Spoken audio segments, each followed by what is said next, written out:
Não, e o resto do dia tem que se vida. Então cheguei algo lá. Então cheguei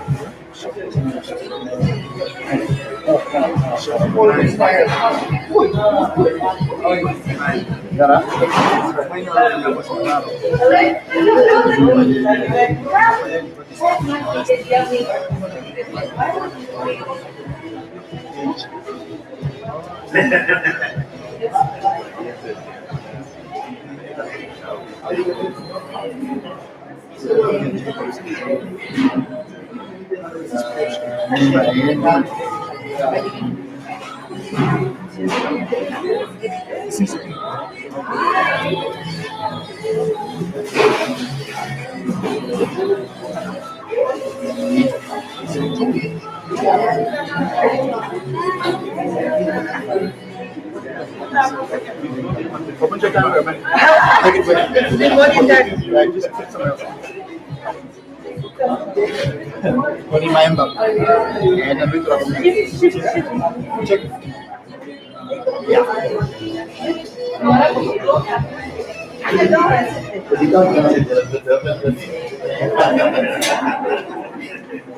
There's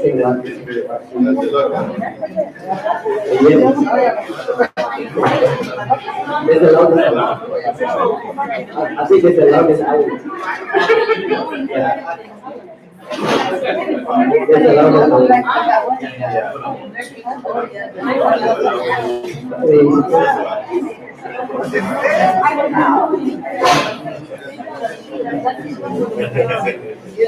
There's the longest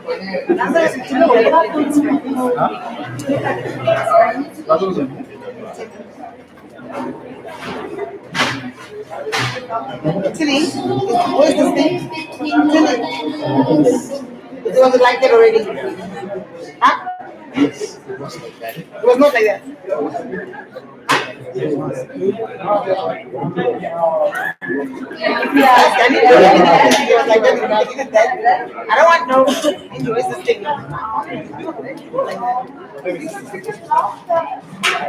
11. I mean 12. So you can only get on the fridge.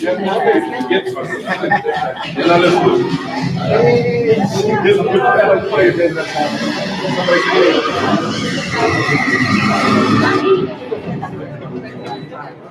the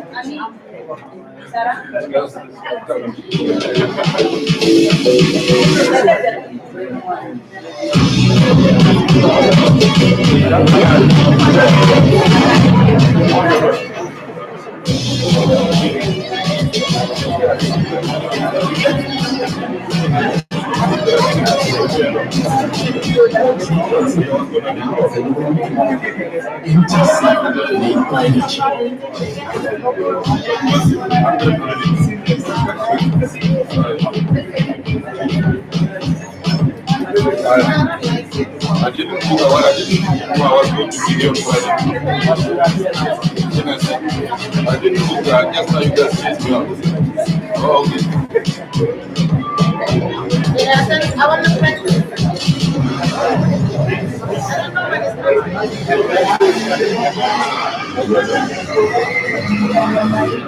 Yeah. No, I'm practicing. I saw it. I want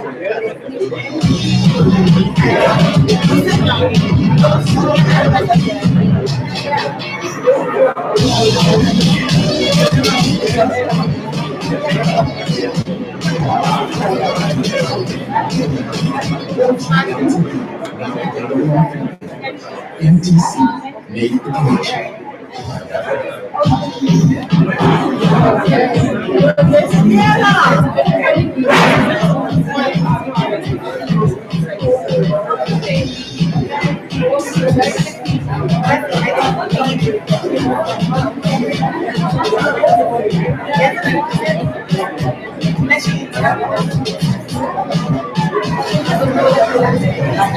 Yeah. It's not being decorated.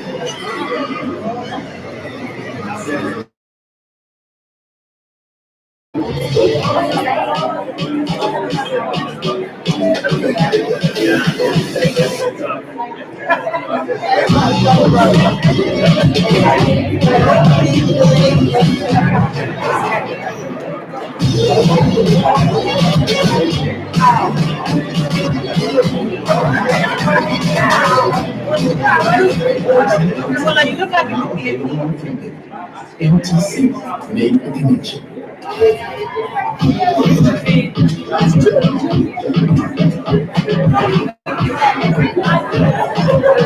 you did great. I think you did good. I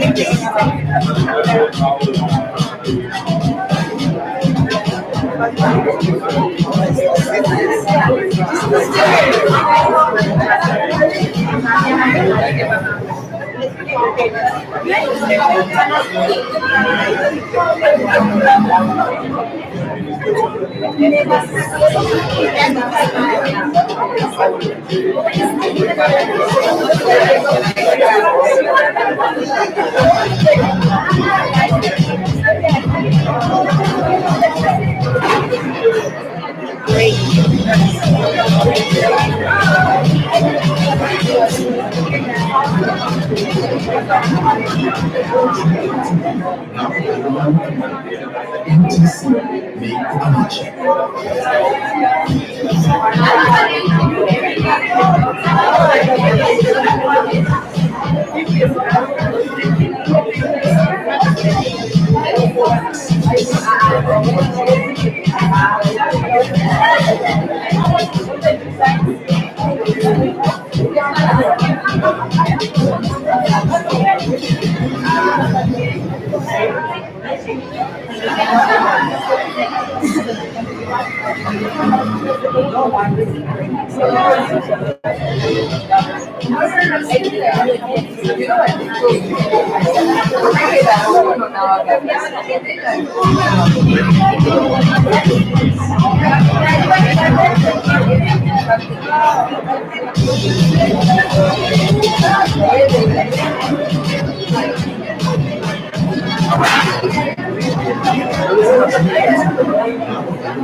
Getting some.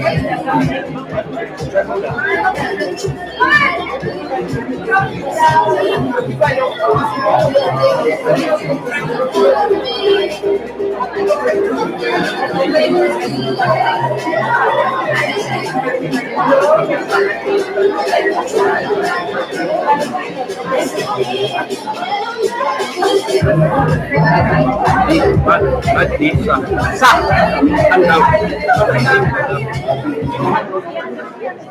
music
One,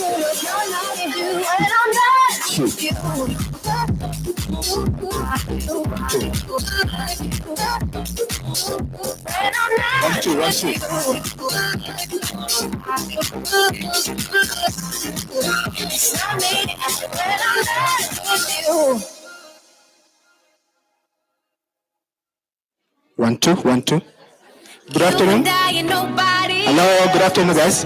The front seats, they are not reserved for everybody. If we can please just try and fill out the front seats, okay? They are not reserved for anybody. Right in the front. Thank you.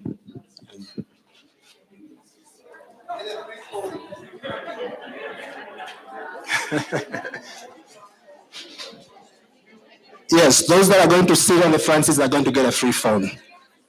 Yes.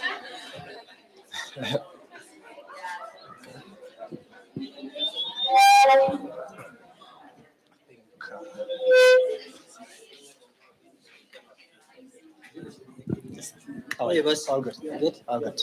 Erasmus. Erasmus. Yes. Are you the MC? I am the MC. Okay. Yes.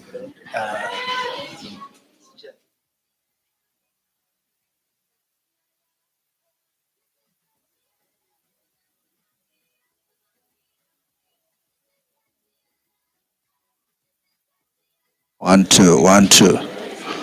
So you get a new P30 if you sit in front. He just forgot to mention that. Okay.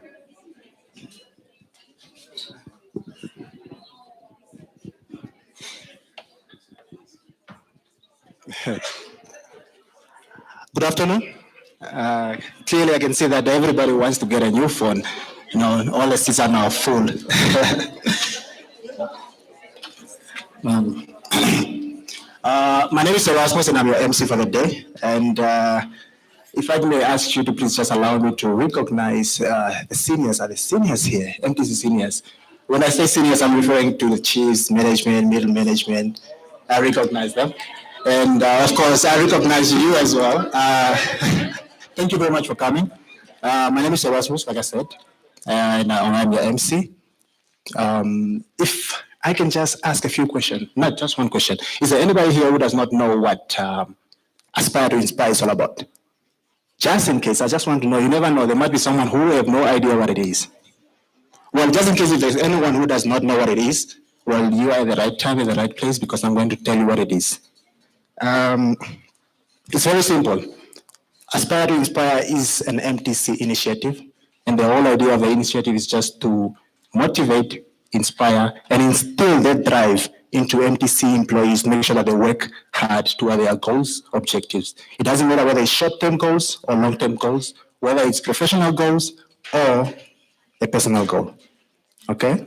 This is actually our second session. We had the first one last month, where we had Dr. Sam Shivute as our guest speaker. And I must say, I'm impressed by the turnout, because the first session, I think it was limited. I think we only had about 40 people. And by the look of things, I can say, yeah, this is really good turnout. Today, I'm very much excited, very pleased to know that our guest for today is none other than Mr. Lazarus Jacobs. And before I ask you to join me in welcoming him, I just want to give a short introduction of who he is, okay? And I'm going to read exactly as it is, because I don't want to add or remove any fact, otherwise I might get punished at the end of the day. Mr. Lazarus Jacob is the co-founder of Paragon Investment Holdings. He is a well-known Namibian media personality, a published writer, a sought-after public speaker. Mr. Jacobs has a considerable experience in marketing, advertising, as well as in radio and television production. He is a sought-after public speaker, both nationally and internationally, and his clientele are drawn from both the public and private sector. Mr. Jacobs, he speaks on a wide variety of topics ranging from personal development to entrepreneurship. With that said, ladies and gentlemen, please join me in welcoming Mr. Jacobs to speak to us. Thank you. Is the mic on? Yeah, you can hear me? Good afternoon. How are you, MTC? Oh, yeah, actually, yes, we're clean. How are you? How are you, MTC? So you are the guys I need to blame when I have issues. Who works in the call center? Huh? Are they busy working? Oh, that's a good answer. I was like, who's... it's really nice to be here with you this morning. When I was asked by Mr. Kanjo to come and talk to you guys, I honestly did not know what to say to you guys because I have so many complaints about MTC. You know, every time, yes, I do, people are like, I have problems with MTC. Everybody has a problem with MTC. We normally have problems when we have to pay for something. You know, and I remember one day, I don't know where I was, and I ran out of credit. I couldn't call, I couldn't text, and I was like, what the hell happened? Because I just didn't understand what was happening because I'm a postpaid or postpaid customer, and I have a limit which I never reach. And I think I was somewhere overseas, and for some reason I just couldn't make a call, so I called NTC. First, I was looking for Tim, and Tim was not available. And I called somebody to give me a number of the call center. So I went to my hotel room, called the call center, and the lady was not very nice to me. So I'm telling you, because I was like, this Lazarus, and this is my telephone number. And she looked, she said, just hold on, she's checking. And she did not realize I was listening to her in the background. She was like, ooh, Lazarus goed geskreeu, okay, credit.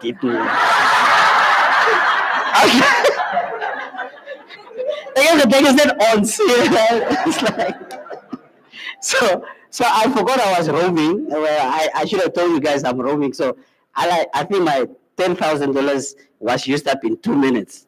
And she said to me, "Kid, is that on smart?" Yeah. So when she got on the phone, I was like, "I get gehoor, wat het jy gehoor?" You know. So anyway, it's nice to be with you here this morning. Who's been working for MTC for 10 years and more? Let me see. 10 years and more. So the rest of you, how long have you been working here? 5 years? For less than that? Okay. How many of you are working here because you don't have a choice? It's like, it's the only job I got, so I took the job. How many of you come? Let me see, don't be shy.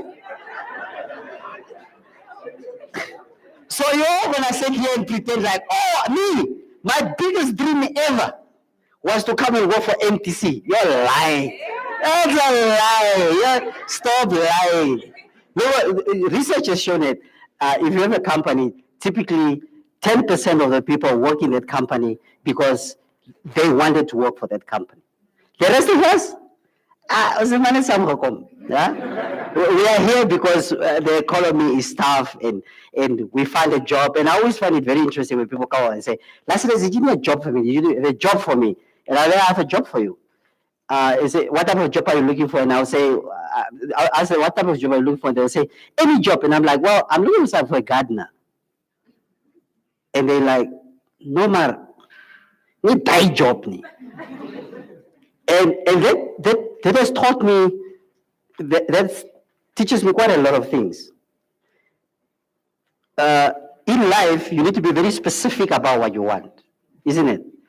You cannot just go through life thinking to yourself, okay, I'm gonna call Tim, I'm going to find a job, I'm going to ask him for a job, and he's gonna tell me, Lazarus, yes, we have a job as a managing director, you can start tomorrow.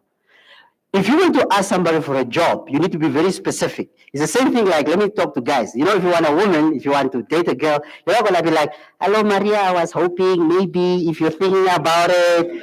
I'm not saying you must, but actually, you follow what I mean?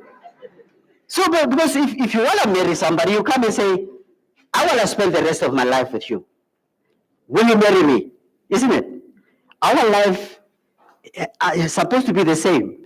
I want to talk to you about today, what I want to talk to you about is living your life on purpose, right?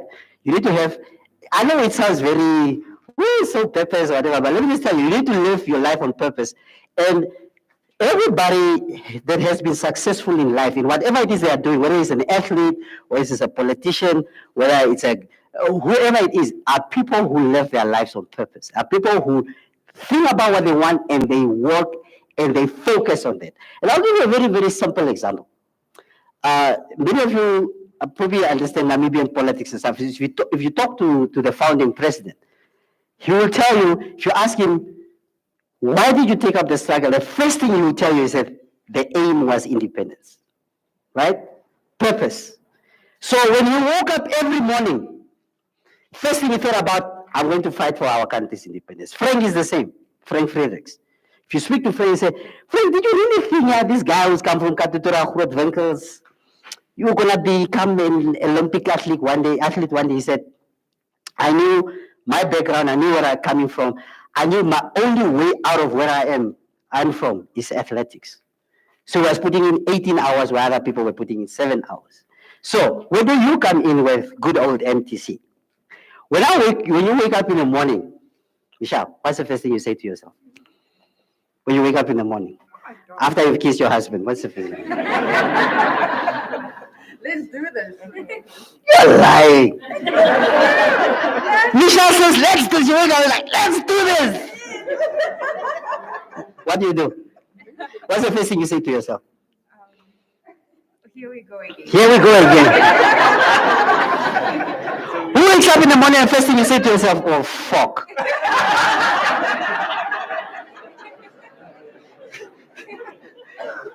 There are days like that. You run out of, especially when you don't have money. You don't run out of money, you run out of days. Isn't it? Because you're like, what? My money is only this 12th of the month and I don't have money left. Because people say, oh, I ran out of money. No, you didn't run out of money, you ran out of days for your money. So, isn't it true? So now, when you wake up in the morning, what you say to yourself in the morning, first thing you say to yourself in the morning is going to determine how the rest of your day is going to be. I have seen it and it worked. And if you wake up in the morning, it's like, yes! One day I woke up in the morning and the first thing I did, I jumped out of bed. I actually jumped out of bed. And it's like, my mom was like, why are you jumping out of bed? I said, today is the day. And I was like, she's like, to do what? I'm like, I'm going to live on purpose today. Right? So when you wake up in the morning, the first thing I do is I reach out for my phone. I don't know why, but it's an addiction. I wake up in the morning, it's like, other people reach out for their wives, right?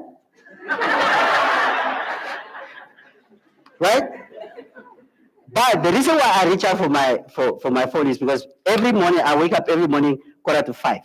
So from 4:45 to 5 o'clock, I have this biblical app. I read what's the word of the day, right? And then I'll quickly read something inspirational. So for 15 minutes of the day, my first 15 minutes of the day, I realize, determine how the rest of my day is going to be. That's why I also have a rule. When I get to the office from 8 o'clock until 9 o'clock, I'm not going to answer your phone. Because I've realized, and you guys have also realized, if somebody calls you 8:15 in the morning, especially on a Monday, there's a person who couldn't wait to talk to you. Like, vandaag gaan vertellen om kat. Isn't it true? So first of all, it's like, nobody's going to call you 8:15 in the morning on a Monday to give you good news. Or any morning for that matter. Either they're going to call you, when I come you can do it. Why can't you come to the office? It's Muleki, this or that. So I don't answer phones. I'm like, just call me, text me when the building is burning down. But other than that, I don't do that. So your morning is very, very important. So when you wake up in the morning, you need to say to yourself, if I greet you, I'll say, good morning. What's the first thing you're going to say to me? You're going to say morning, right? You're going to say good morning, right? Then I'm going to ask you, what's so good about the morning? What are you going to say? You're alive, huh? That's very true. You are alive. Okay. And after that, I'll say, so how do you know you are alive? How do you know you are alive? That's a very, very important question. How do you know you are alive? You're breathing. Okay. Do you want to be alive or do you want to have a life? There's a question you need to ask yourself. So, When you wake up in the morning, you say good morning to yourself. You say, today is going to be the day. Now you start getting the ball rolling. Once you come to the office, now you get out of your car, you get out of a taxi, or you get off your bike, or whatever it is that you use for your mode of transportation. When you walk into the building, what's the first thing you do? When you see people, what do you do? Do you greet people? Okay. I realize with experience, we react in 3 ways when we get in the building. First thing you say to yourself, I really hope I'm not going to bump into Tim right now because I can see less of a So I'm just going to walk straight to my office today and I'm going to close the office, and if I work in a whatever, in a hall, I'm going to sit at my desk, put on my earphones and do my work. The next person will be like, oh my goodness, I was supposed to do this. That's the second person. I was supposed to do this. Let me get to my desk quickly so I can do it. And the third person is the person who never, you know that person.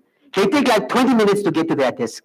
They always stop somewhere like, hello sister, what's it? Isn't it true? Yeah? That's the thing. They just don't get to the office. Right? Right? Now, who do we remember the most? Is it the third person? Do you know why we remember that person the most? Because that person is living on purpose. Their purpose is to say, everywhere where I'm going to spread a bit of love. Right? It's very, not talking about romantic love. Somebody said, now we're talking. You follow what I mean? So that's the third person. And I realized in the 16 or 17 years that I've been working, wherever we go, wherever we're working, we leave our fingerprints. So we're going to discuss something a little bit more bit today. I want you to close your eyes. Please do it. Don't look at me, I can see you. Close your eyes. Your eyes closed? Okay. You are working towards a church building. You enter the church. You walk towards the altar. You see there's a coffin at the altar. You look inside the coffin. You are lying in the coffin. Now open your eyes. What are the people going to say about you?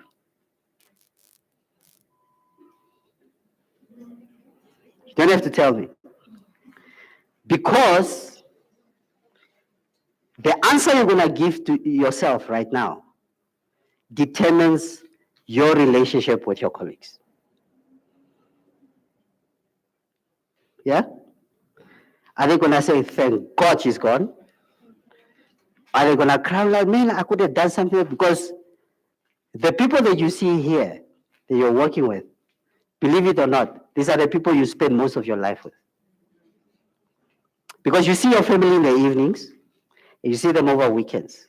But for the 7 or 8 hours that you work a day, these are the people you spend most of your time with. So,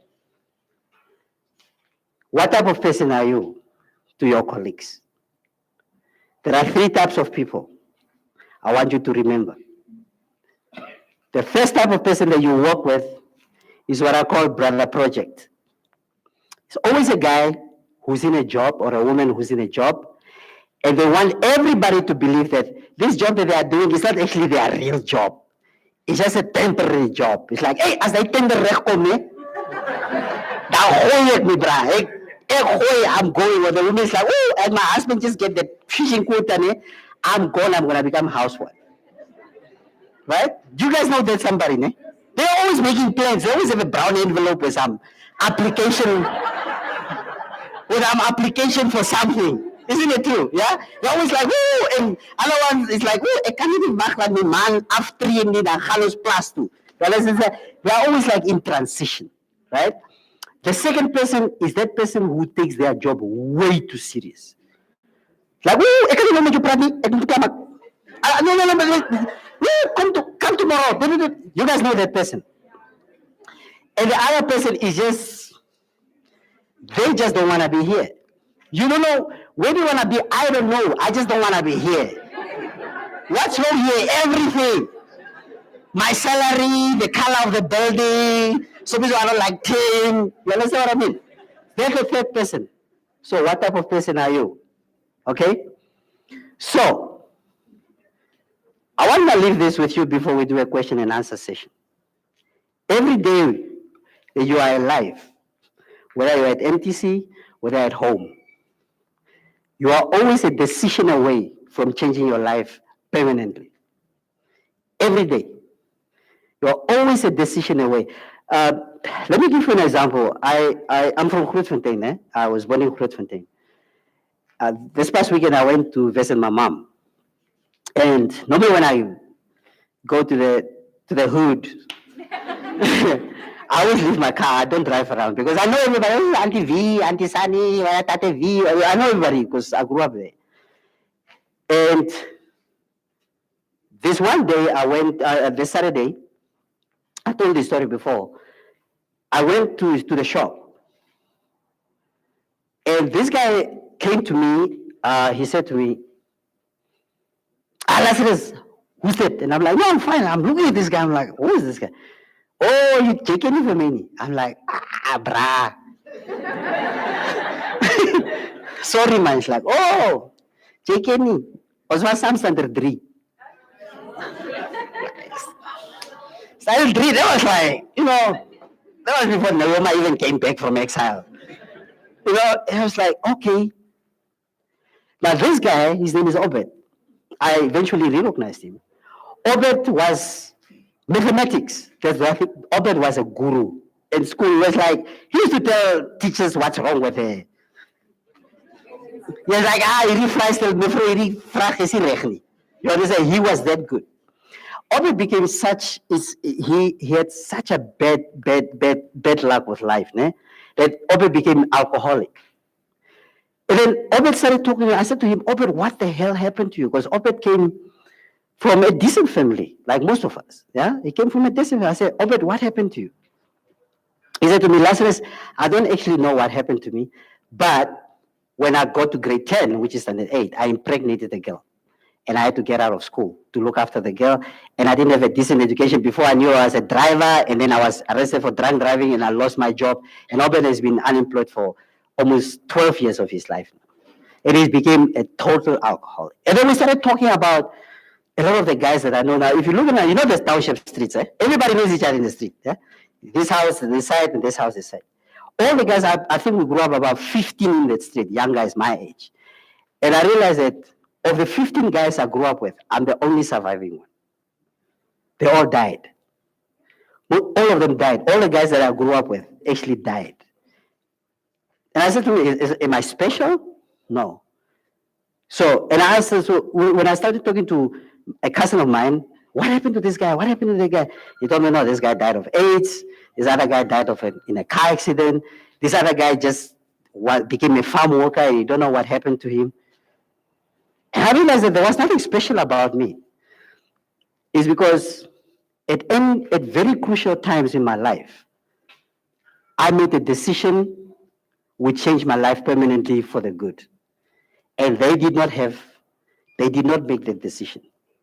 So when we come back, when you wake up in the morning, while you're telling yourself, don't take it lightly, that's going to determine the rest of your day and possibly the rest of your life. If you wake up in the morning and you say, ek is gatvol, and you commit suicide at the end of the day, it's because you've set the pace for how the rest of your day is going to be and the rest of your life. But if you wake up in the morning and you say, yes, today is the day, and you say, what? Well, I'm going to live purposefully. And later that day, you hear that you got the tender that you've been waiting for so you can leave MTC. It's because you have made a conscious decision. And I thank you.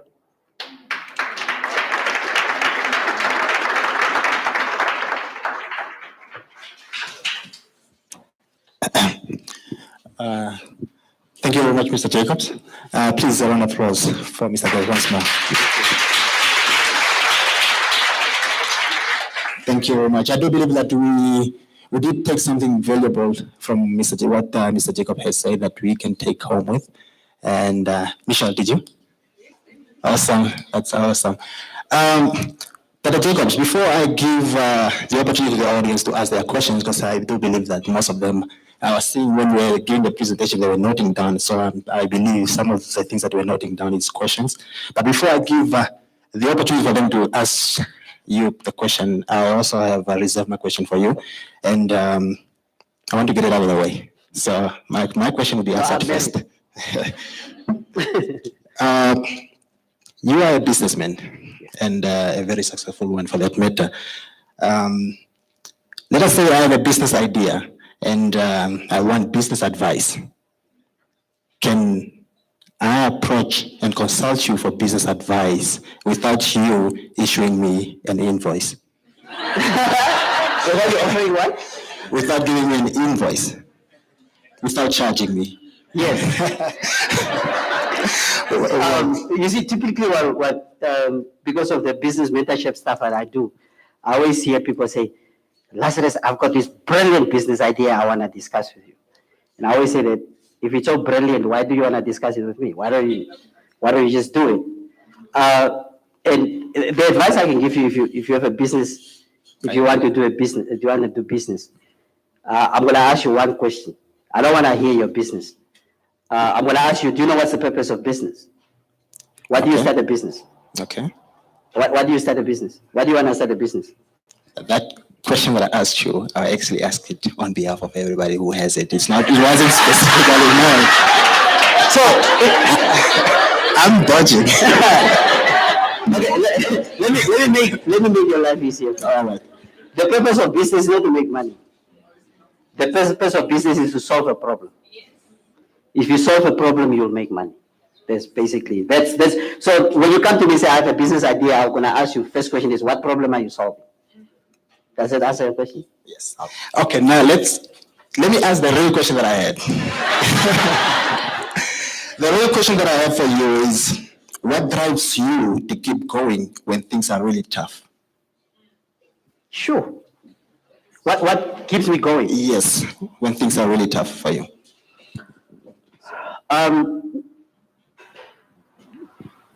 You know, I constantly remind myself where I come from. And I can give you a spot. My brother used to work here, my younger brother, Benny. You all know Benny? Okay, yeah, Benny is 4 years younger than me. People always think he's older than me because he's bigger. So I'm from a family of, I'm the 8th of 9 kids. Our oldest sister is 65. Benny's my youngest brother, so he's 45.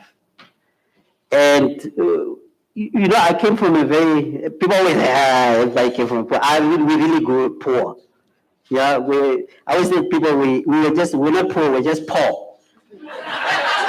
we couldn't afford the O and the R. And what always drives me, I'm driven by two things. I'm always driven by what my parents have done for me to be where I am with the little they had. And I always think to myself, I must not let my parents down. You see, and I actually realized that I have it easy. My parents had to survive a lot of things for me to be where I am. So I always say to myself, Lazarus, there's nothing you can go through that your parents did not survive. And that's what drives me. The second thing that drives me is my children and my family. I always feel like I've taken an oath to look after them. So whatever I need to do, I need to look after them. That drives me. That drives me. And lastly, I have because I'm short men. We suffer from short-man syndrome, and we are very, very arrogant. So, and mentally, I've got this ridiculous belief in self. If you tell me now, Lazarus, you're going to fly a plane, I'll be like, give me a week. And I will at least get onto the plane. You understand? I might not fly, but at least I'll sit behind the cockpit as a Steve. Yeah.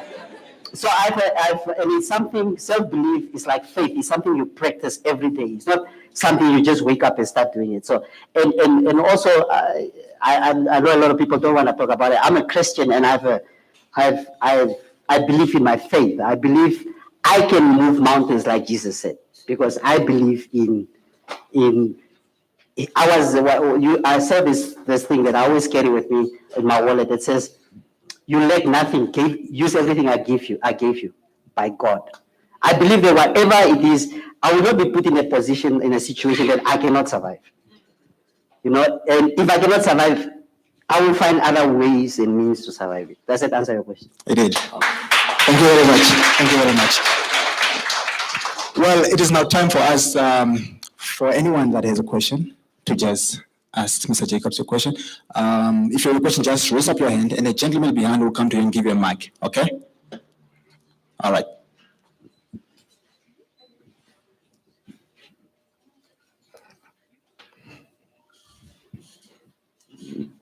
People are shy. Don't be Good shy. afternoon, everyone. Hello. Last question was actually something that came through to a friend of mine. With the economy the way it is, a lot of those that took the leap of faith and did this business thing, call it a business thing, are suffering. I actually got a call from a friend saying, you know what, I'm thinking of closing shop. My rent is looking the way it is. I'm behind a couple of months. And the first thing that came to me was to say, obviously I don't have experience of having taken that jump, but I was telling her, I'm so proud of you, by the way, FYI. A lot of us sit and we push paper. Not necessarily because we don't want to, but to a certain extent, you also want to do something for your legacy.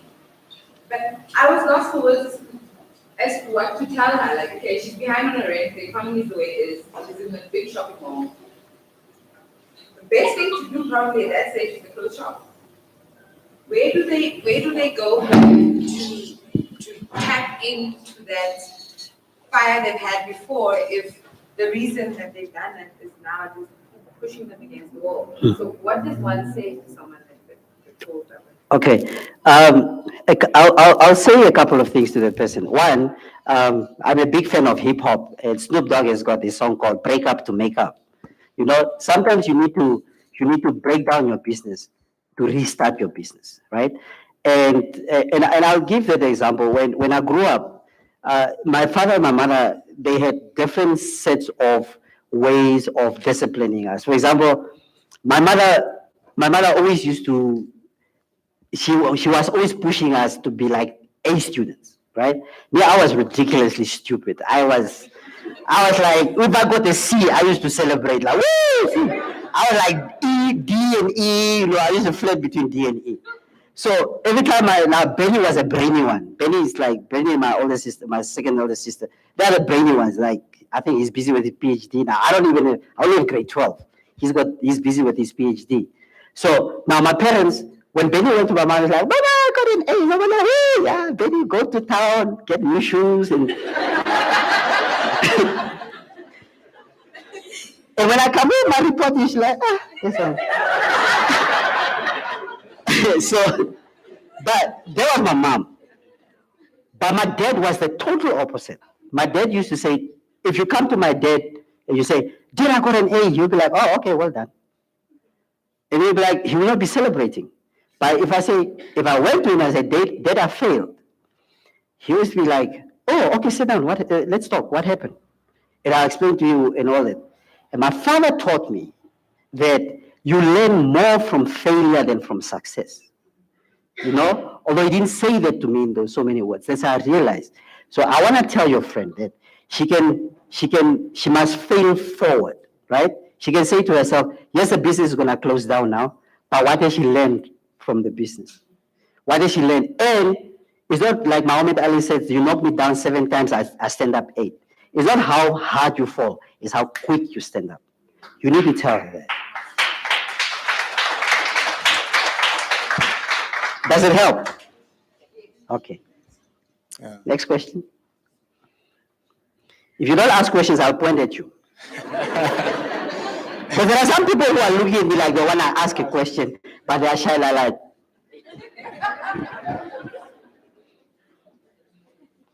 If Michelle, you want to ask a question? No, I'm cool. Oh, okay. No? Oh, there's a question.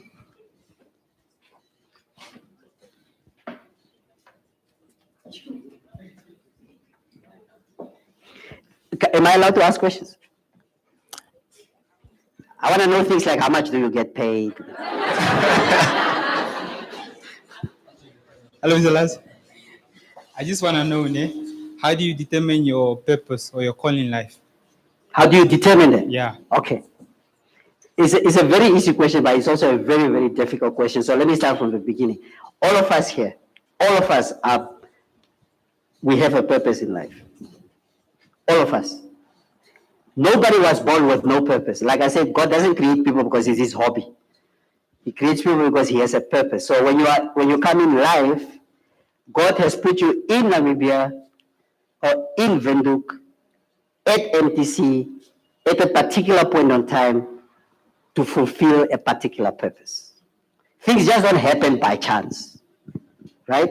So your purpose, I've realized, is one of those things that comes to you naturally with no effort. If you're an athlete, running to come to you naturally without effort. You know, you find like in school, you find those guys like, I was one of those guys like, we need to prepare for an exam. I'll be like, phew, 3 weeks non-stop, just studying. And then even the day of the exam, I'm like, woo, whatever. There are some other guys who come to you and say, it's it. And they're like 2 hours before the exam, and then they get an A. I get an E. You understand? You follow them because that comes naturally to them. And that is your purpose. Now, your purpose comes from your talent because God gives us a purpose and he gives us tools to fulfill that purpose. So now if you are given a talent to be a singer, what you do with singing is what determines how you're going to fulfill your purpose. You see, you can do singing in strip clubs. You can still sing in do they sing in strip clubs? Clearly some guys have been in strip clubs. Are singing in strip clubs, they're like, huh? That strip club I went to, they never sang it. or you sing in church, or you become a pop star. You follow what I mean? So, does it answer your question? Yeah. Okay. How many of you, by the way, how many of you feel like you're living your purpose?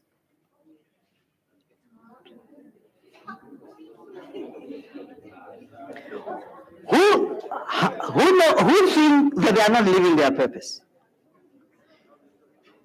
Let me just see. If you feel like you're not living your purpose, can you come? No. I'm not gonna put you on the spot. I'm not gonna put you on the spot. You know what? Let me just tell you why I'm asking for you to come forward. You might realize you are living your purpose, but you know what happened? Here's the thing. Sometimes we are given a talent. Let me give you another example. So, my sister's kid, from the age of probably 5 years old, he was just in the kitchen. He just wanted to cook. He's a boy. Oh, and my sister hated it. What's it, man? What is a boy staying in the kitchen? Huh? Just a muffin rack. What's it? And all the boy wanted to do was just to cook. Right? He had a natural feel for recipes and things. By the time he was 12 years old, this boy could cook for weddings. He could literally go and say, we need to cook for a wedding and whatever. So, and my sister always used to say, no, don't do this. I don't want this guy to do what? What must he do? Why can't he be like an engineer or a mechanic or whatever? And I said to her, what if God has given this boy the talent to cook? And you are trying to discourage him from doing that because society is saying he must not do that. You are doing that boy a huge disservice, isn't it? It's only sometimes we have a talent, we're living our purpose, but we are too shy to do that. As I speak right now, that boy is a sous chef on a cruise ship. He's been there for the past 5 years. You follow what I mean? So I encourage him. I help to pay for some of his studies so he can study cooking or whatever. He went to some chef school in Cape Town. You follow what I mean? And he's living now. He's loving it. There's nothing.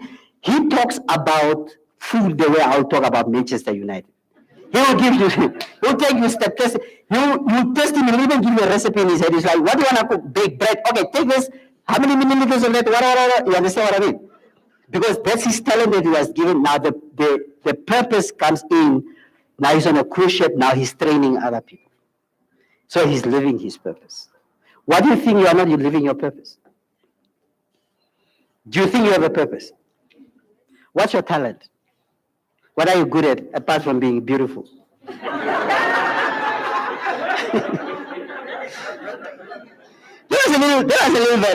was a charming moment. That was a bit tacky, wasn't it? That was like a common line. I'm so sorry, I didn't. She's gonna tell her boyfriend, you know what happened to Gay? What do you think? What's your talent? You don't know. Really? You know you're doing God a disservice. He gave you this whole thing that you're like, no, I don't know. Don't be shy. What do you think? What is your talent?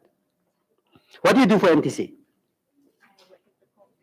Your call center. What's your name?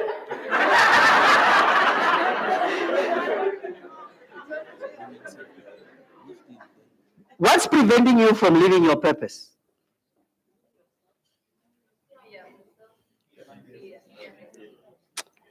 You guys are a brilliant crowd. Fear, right? Fear of the unknown. Who's following Will Smith on social media? He's doing this bucket list thing. And he said in that thing, and it blew me away, he said, the reason why he's confronting his fear is because fear is keeping him from the divine wisdom. He feels like, if I am afraid of something, I will never be able to know and to live my life to the fullest. You know, Martin Luther King said it the best, that no man is free as long as he feared death. He fears death. So if you are afraid, I was talking to my mom about this. Let me just my mom is 84. And mama, every day my mother talks about death. Yeah, like every day. There's not a single day. I'm like, Mama, how are you? Oh, I'm just waiting for God to take me. No. Now I'm looking at myself in my 47 years. I'm like, no, death must be there. I'm like, Mom, and I asked my mom, so one day I decided, let me ask my mom, how do you get consciously, how does she get to a point where you do not fear death, where you actually welcome death? Well, my grandmother, her mother, was 102 years old. When she was 95, yeah, you know, I come from a long-living family. Let me just break it down for you, and I'll talk to you about the death thing. My paternal grandfather was 105 when he died. My paternal grandmother was 92, but she was struck by lightning.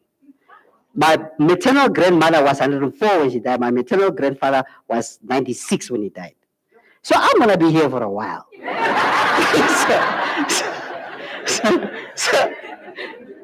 My father was 90 when he passed on. My mother is 84 now. So I decided, let me talk to my mom about death so I can understand. How do you get yourself consciously ready for death? And I asked Mom, why do you want to die? She's like, well, what is there left for me to do? All my kids are grown. I have my great-grandmother. None of my kids are in jail. None of them are, you all turned out okay. You know? She's like, no, and this thing of waking up every day, now you can't hear properly. You can't get out of bed. She's like, I'm tired. You know? So she actually got to a point where she said, no. She actually prays. She started doing a prayer after my father died. He said, God, if you want to take me, I'm ready. That's how she got herself. Now, I want to juxtapose that to your fear, right?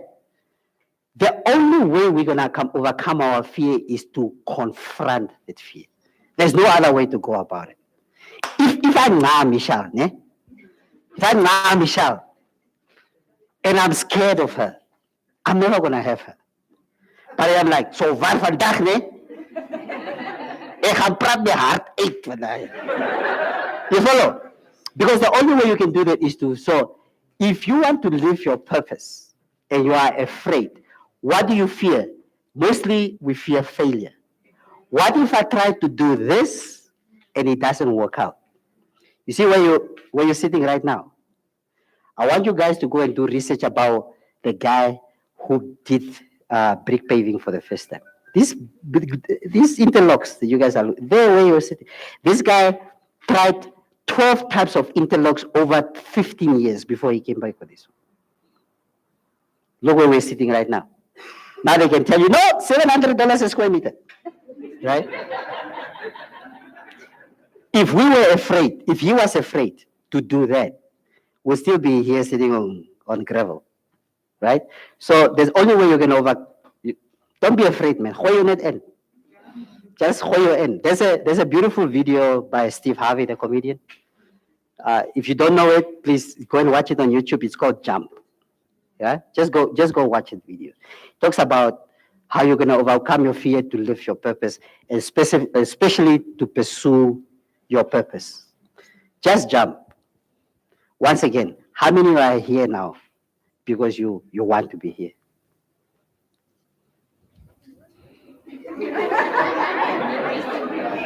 How many of you work at MTC because you want to work for MTC?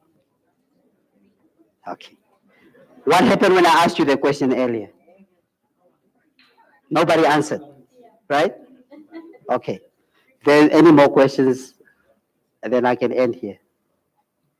No more questions? Oh. Without the mic. But you changed the question. I think earlier the question was more about, is it your dream to work and you really want to? Oh, is that right? Okay, sorry. Yeah, I feel like it's a bit of a different. Okay, how many of you really want to work here? How many of you have dreamt of working for MTC? How many of you have dreamt of working for MTC? Okay, keep your hands up. Keep your hands up. How many of you dreamt of working for MTC? Let me see your hands. How many of you are happy you are working for MTC? Okay, how many of you want to leave MTC?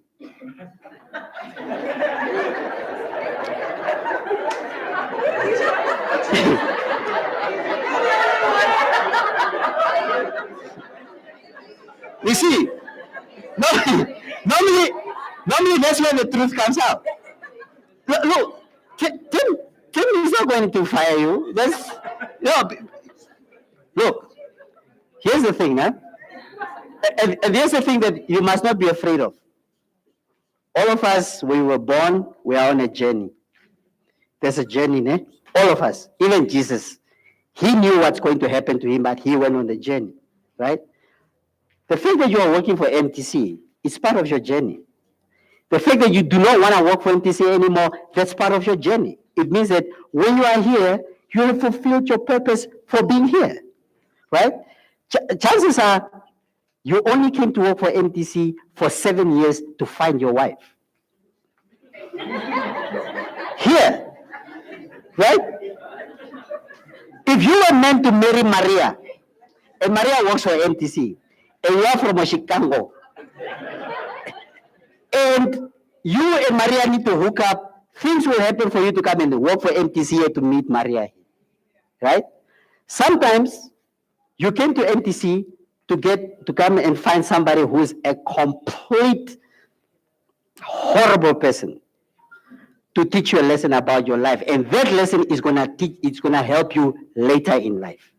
How many women or men have said, "Man, I'm so happy with my wife right now because she has really helped me." Oh, the previous relationship, hey, maybe it took that previous relationship for you to appreciate your current wife. You understand? So we are on a journey. So once again, how many of you want to leave MTC? Tim, you employ a lot of loyal people here.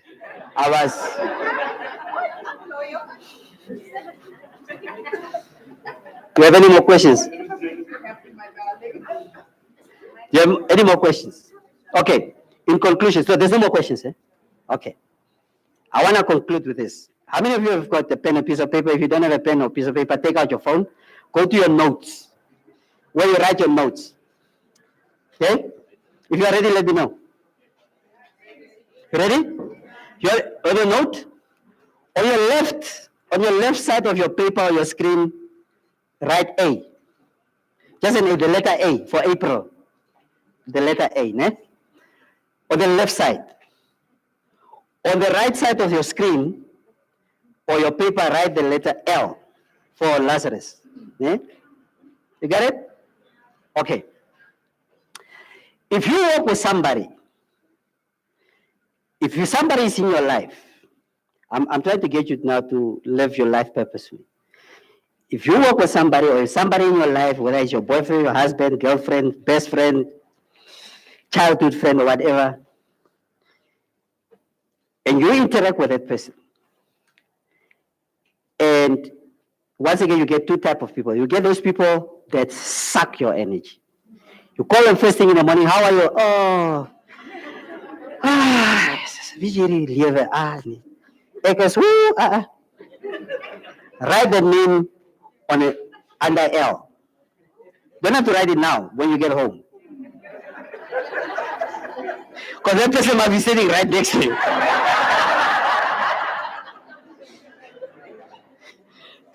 Okay? Right? Because you find those people. I have a cousin like that. She'll call you, hello, hello. You're like, okay. You're like, did somebody die or who can that? Lost mar. I've learned a lesson. If somebody calls me and says, I want to ask you something, it's like, well, it's fra. I'm not so sure if I should ask you, and I'll just say, then don't ask. Right? So, if somebody, there are type of people who suck your energy, write them on the L side. The other people you call, you say, hey, sister, look at it. Oh, I understand you had this yesterday. Yeah, I did this. Oh, congratulations, you did it. Write their name on the A side. Right? Okay. On the L side, I want you to write 10%. Just write, 10%. On the L side, né? On the A side, write 90%. Okay. So, in order for you to move your life forward, the people that you interact with, remember they say you are the average of the 6 people you spend most of your time with.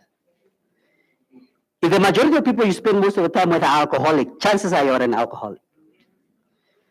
If the majority of people you spend most of the time with are gossip mongers, chances are you're a gossip monger. Okay. So life, this is something I've learned in life. If I want to get from where I am where I want to go, I need to change my environment. So the A stands for asset, and the L stands for liability. So you're going to have to make a decision now, which people are an asset to you and which people are a liability to you. The people who are an asset to you, you spend 90% of your time with. The people who are a liability to you, you spend 10% of your time.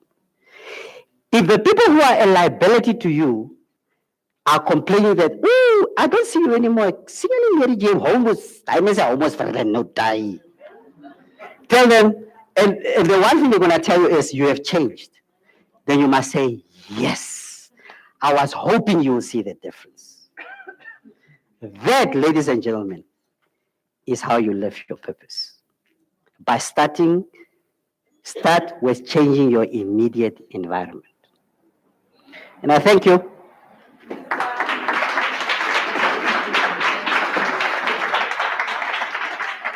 I know you're really.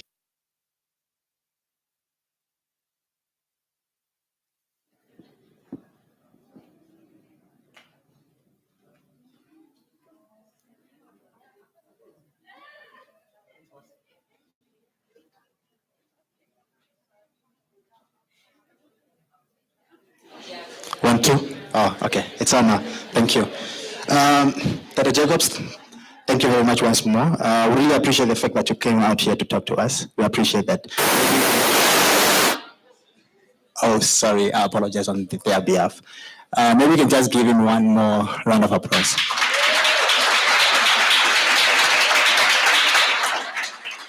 Just a quick announcement. We have a safety security expo that is going on at Windhoek Showground. If there's anyone that is interested to go there, you can just consult or go see that lady there, Angie. She has complimentary tickets. And the last one is we have a gentleman from Flamingo In-Flight Services, Mr. Calvin Kaisi. He would love to quickly just talk to us. Mr. Calvin?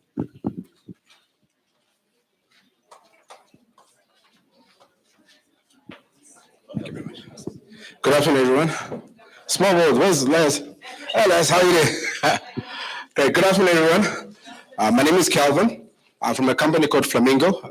You guys, your game is communication. What we do is food. The biggest part of our operation is we're the airline caterers for Namibia. Most of the airlines flying out of our airport. A lot of people call it Air Namibia's food or KLM's food or what, but it's a company called Flamingo that does that. We are a 100% Namibian company situated at the airport. So the idea around today is to present a concept that we have in mind after engaging with some members of your team around your lunch and dinner meals. What we're going to do today, we have two points of setup, one here and one in your cafeteria. The idea is for you to get familiar with what we have in mind. Second thing, for you to taste the different options that are there. But most importantly, we ask for your feedback. There's a form that you collect at the end, at the water point, that we ask you to rate the meals that you've had.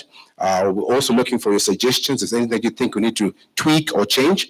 The aim at the end of the day is to deliver a product that meets your needs in terms of your lunch or your dinner that you'd like to have as a meal when you're at work. So we've set up 2 points, one here and one in the cafeteria.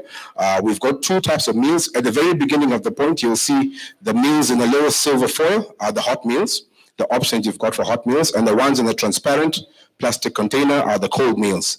We've set up also the same on the serving points, the hot meals on one end, the cold meals on the other end.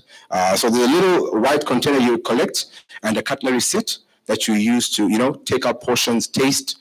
But most importantly, when you're done, we ask for your feedback so that we can see what the response has been like. At the end of the day, deliver a product that meets your needs. All right. I hope it's clear. Is there any questions? We've got a team here. Some of our Lazarus was talking about food, right? We have a team of 30 chefs who handle food, whose passion is food. So we've got some of them here. So if any questions that you want to ask around the meal options delivered, you can feel free to ask them. We also have part of our team that is here if you have any questions. But yeah, thank you very much. All right. I'm not sure. Maybe I should ask Tata Jacobs if there's anyone that wants to take a picture with you. Will that be okay with you? Awesome. If you want to take a picture with Tata Jacobs, you can just go with him, and there's a backdrop there. You can just take pictures with him. Thank you very much. Food is that side.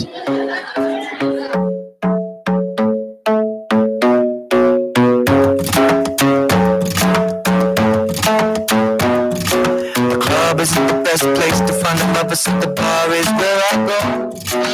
Me and my friends at the table doing shots, tripping fast and then we talk slow.